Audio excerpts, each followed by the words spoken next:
உங்கள் favourite TV ஷோக்களை இனி miss பண்ண தேவையில்லை. ZEE5 இல் முற்றிலும் இலவசமாக காணுங்கள். இங்கேயும் எப்பொழுதும்.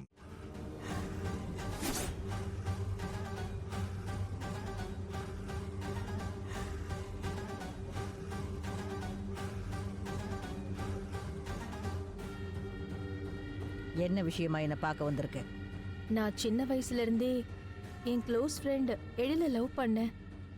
அவரை கல்யாணம் பண்ணி சந்தோஷமா வாழணும்னு ஆசைப்பட்டேன். என் ஆசையில மண்ணள்ளி போட்ட மாதிரி இந்துன்னு ஒருத்தி எழில வந்து கல்யாணம் பண்ணிக்கிட்டா.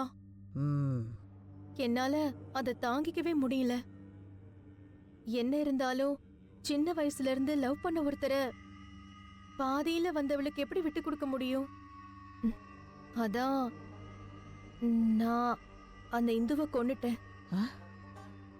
அவ செத்துட்டா எந்த பிரச்சனையும் இருக்காதுன்னு நினைச்சுதான் நான் அவளை கொன்னேன். ஆனா அவ இப்ப பேயா வந்து திரும்பவும் என் ஆசைக்கு குறுக்க நிக்கிறா. அவளோட தங்கச்சியவே எழிலுக்கு கல்யாணம் பண்ணி வச்சு அவ என்ன பழி வாங்கிட்டா. எனக்கு இப்ப என்ன பண்றதுன்னே புரியல. அந்த இந்து மட்டும் மனுஷியா இருந்தா நானே அவளை ஒரு வழி பண்ணிடுவேன். ஆனா அவ இப்ப பேயா இருக்காளே, அதான் என்னால ஒண்ணுமே பண்ண முடியல. இந்த பிரச்சனைக்கெல்லாம் ஒரு முடிவு கட்டதான் உங்களை தேடி வந்திருக்கேன். நீ சொல்றதெல்லாம் உண்மைன்னு என்னால கிரகிக்க முடியுது. உன் பிரச்சனைக்கான ஒரே முடிவு அந்த இந்துவோட ஆத்மாவை அழிக்கிறது தான். அது எனக்கு புரியுது. ஆனா அதை சாதாரணமா அழிக்க முடியல. ஏற்கனவே நான் கோராங்கிற ஒரு மந்திரவாதியை சந்திச்சு இதே விஷயத்த சொன்னேன். அந்த ஆளு ஒன்னு பில்டப் மட்டும்தான் கொடுத்தான். ஆனா இந்துவோட ஆவிய அந்த கோராவால அழிக்கவே முடியல. அதனால நான் இப்போ உங்களை தேடி வந்திருக்கேன். ஒரு நிமிஷம்.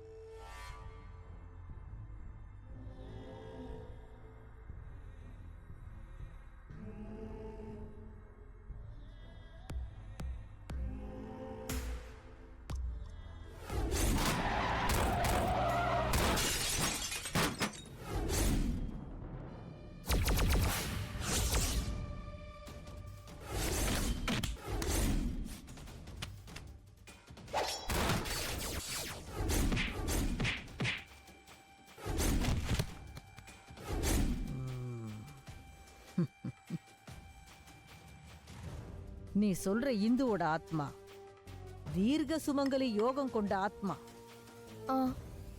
அது மட்டும் இல்லாம மனசுல பல ஆசைகளோட அந்த ஆத்மா அதோட சரீரத்தை விட்டு பிரிஞ்சிருக்கு.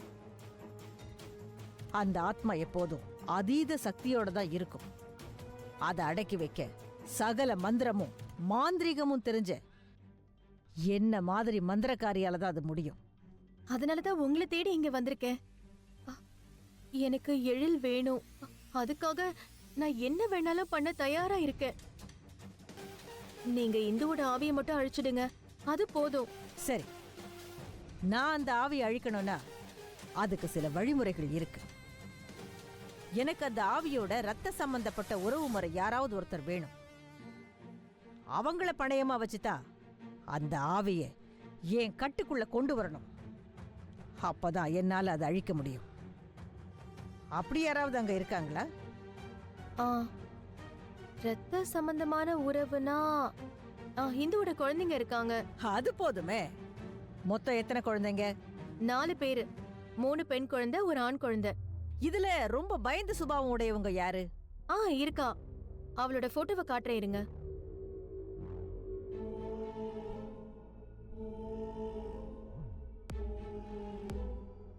இவ பேரு காவ்யா. இவங்க 4 பேர்லயே இவதான் கொஞ்சம் அமைதியா இருப்பா. சரி, அப்ப எனக்கு இந்த பொண்ணு தான் வேணும். நீ ஒண்ணு பண்ணு. நீ யாருக்குமே தெரியாம நேரா இங்க தூக்கிட்டு வந்துரு. மத்தத நான் பாத்துக்கிறேன். இல்ல, என்னால கூட்டிட்டு வர முடியாது. ஏன்? வீட்ல தெரிஞ்சா பெரிய பிரச்சனை ஆயிடும். நான் ஒரு கரெக்டான டைம் சொல்றேன். அந்த டைம்க்கு நீங்களே வந்து குழந்தையை தூக்கிடுங்க. நான் அதுக்கும் சேர்த்து உங்களுக்கு பணம் கொடுத்துறேன். அப்போ சரி. குழந்தைங்களெல்லாம் வசியம் பண்றது எனக்கு ஒன்றும் பெரிய விஷயமே இல்லை. நானே வந்து அந்த குழந்தைய தூக்கிட்டு வந்துடுறேன். நீ இடத்தையும் நேரத்தையும் மட்டும் எனக்கு சரியா சொல்லு.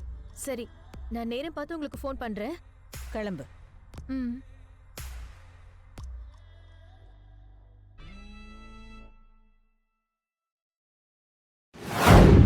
என்ன எங்கேயோ பார்த்த மாதிரி இருக்கா?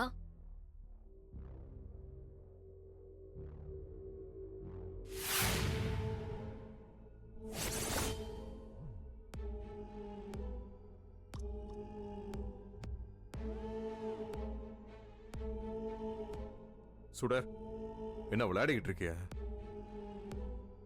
இந்த பாரு, உனக்கு சைக்கலாஜிக்கல் இல்னஸ் இருக்குன்னு உனக்கே தெரிஞ்சிருச்சு. அதுக்கான ட்ரீட்மெண்ட்லாம் போய்கிட்டு இருக்குல்ல. அதுக்கப்புறமும் ஏன் இப்படிலாம் பண்ணிக்கிட்டு இருக்க? சார், உங்களுக்கு போட்டோவை காமிச்சிட்டேன், அதுக்கப்புறமும் என்ன நம்பாம இப்படி பேசின என்ன அர்த்தம் சார்? இவங்க தான் அந்த பக்கத்து வீட்டு அக்கா, இவங்க தான் இந்து அக்காவோட ஃப்ரெண்டு. உங்களை பத்தி எல்லா விஷயமும் சொன்னது இவங்க தான். ஏன் இதை நம்ப மாட்டேங்கிறீங்க? சுடர், நிறுத்து. இந்துவை பத்தி இவளுக்கு தெரியும்னு நீ சொல்றதுல எந்த டவுட்டும் கிடையாது. இந்து பத்தி முழுசா இவளுக்கு மட்டும் தான் தெரியும். அப்போ நான் சொல்லும்போது மட்டும் ஏன் சார் நம்ப மாட்டேங்கிறீங்க? ஆனா நீ சொல்ற மாதிரி இவ இந்து ஃப்ரெண்ட் எல்லாம் கிடையாது. இந்து மேடம் ஃப்ரெண்ட் இல்லனா அப்புறம் எப்படி இந்து மேடம் பத்தி உங்களுக்கு எல்லாம் தெரிஞ்சிருக்கும்? தெரிஞ்சிருக்கும். அதான் எப்படி சார்? ஏன்னா இவதான் இந்து.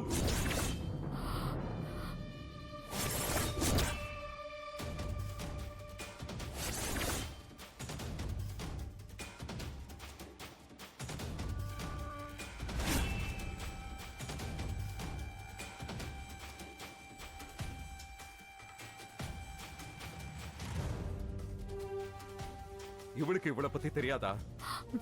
சார், விளையாடாதீங்க. யார் விளையாடுறா? நீ தான் என்கிட்ட விளையாடிக்கிட்டு இருக்க. இதுக்கு முன்னாடி நீ இந்துவோட போட்டோ பார்த்ததில்ல? இல்ல சார், இந்த வீட்டுக்கு வந்ததுல இருந்து ஒரு தடவை கூட உங்க போட்டோ நான் பார்த்ததே இல்ல. இத நான் நம்பணுமா? நீ என்ன கன்ஃபியூஸ் பண்ண பாக்குற. சத்தியமா நான் உங்க போட்டோவை பார்த்ததே இல்ல சார். ஏன்னு நம்பாம எனக்கு பிரச்சனை இருக்குன்னு சொல்லிக்கிட்டே இருக்கீங்க. ஏன்னா நீ பண்றதெல்லாம் அப்படித்தானே இருக்கு.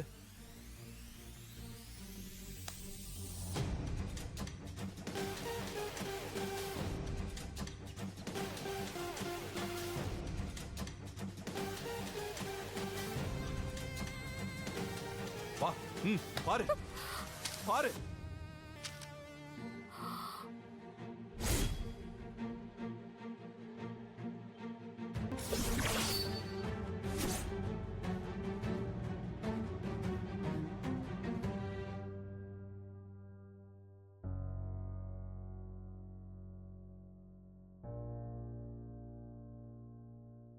இந்த போட்டோவை நீ பார்த்ததே இல்லையா? இது இந்துன்னு உனக்கு தெரியாதா? சொல்லு.